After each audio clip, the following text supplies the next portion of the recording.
दोस्तों, क्या आप जानते हैं 6 बजे के बाद शरीर का अंतिम संस्कार क्यों नहीं किए जाते?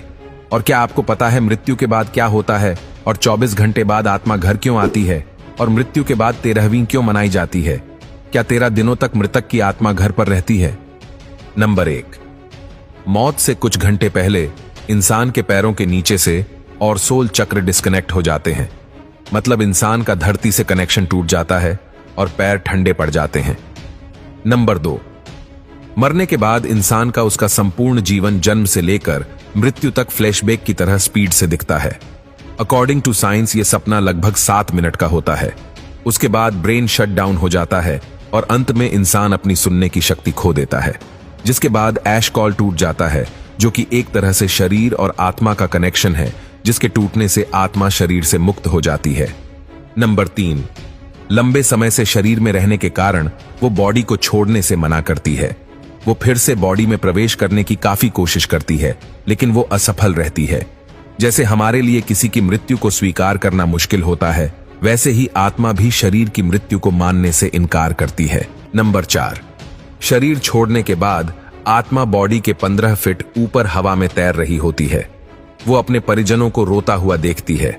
उसके बारे में बोले गए शब्दों से किसी शोर की तरह सुनाई देते हैं। नंबर 5, हिंदू ग्रंथों के अनुसार रात के समय अंतिम संस्कार नहीं किया जाता। उसे सूर्य देव की पहली किरण के बाद ही जलाया जाता है। अगर किसी व्यक्ति का अंतिम संस्कार रात को किया जाए तो उसकी आत्मा प्रेत योनि में प्रवेश करती है, जिसके बाद वो सदा के लिए हमारे डायमेंशन यानी कि आयाम में भटकती रहती है। नंबर 6, मृत्यु के बाद शव को एक पल के लिए भी अकेला नहीं छोड़ा जाता। अगर शव को रात भर घर में रखा जाए तो संपूर्ण परिजन रात भर शव के पास जागते हैं। एक बार एक गांव में एक शव को कुछ पलों के लिए अकेला छोड़ दिया गया, जिसके बाद बाहरी प्रेतों ने उसके ऊपर कब्जा कर लिया और मृत बॉडी ने पूरा गांव जला दिया। गांव में हनुमान जी का एक मंदिर था।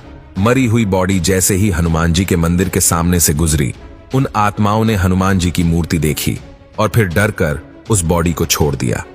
तब से लेकर आज तक कोई भी डेड बॉडी को अकेले छोड़ने की गलती नहीं करता। नंबर 7, अंतिम समय में 2 यमदूत आते हैं।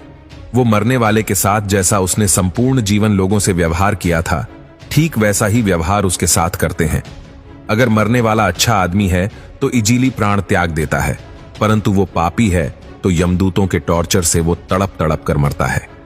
नंबर 8, जिसके बाद आत्मा को एक प्रकाशमय गुफा से होते हुए यमदूत यमलोक लेके जाते हैं। रास्ते में वैतरणी नदी पार करते हुए आत्मा को जाना होता है। ये नदी आग से लथपथ होती है। जिसने अच्छे कर्म किए हैं वो इजीली इस नदी को पार कर लेता है, लेकिन अगर कोई पापी व्यक्ति है तो उसे काफी पीड़ा भोगनी पड़ती है।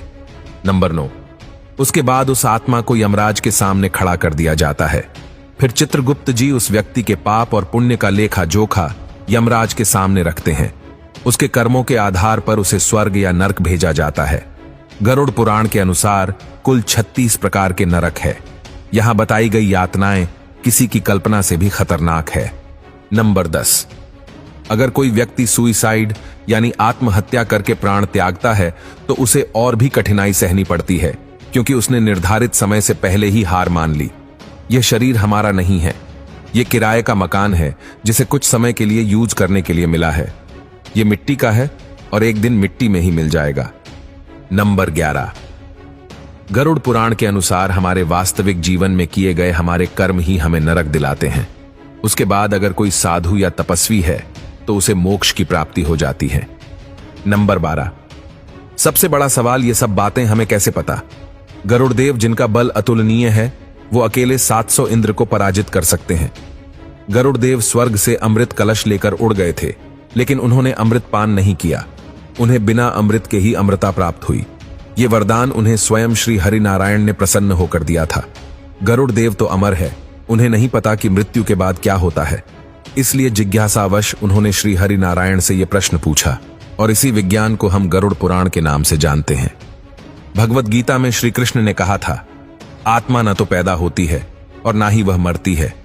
वो तो सिर्फ वस्त्र की तरह एक शरीर से दूसरे शरीर में प्रवेश करती है। मृत्यु तो केवल शरीर की होती है, आत्मा की नहीं। ये जीवन मृत्यु का चक्र यूं ही चलता रहता है।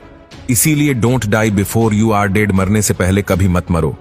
अंतिम समय में राम नाम सत्य है, इसीलिए कहा जाता है क्योंकि वही संपूर्ण जीवन का सार है।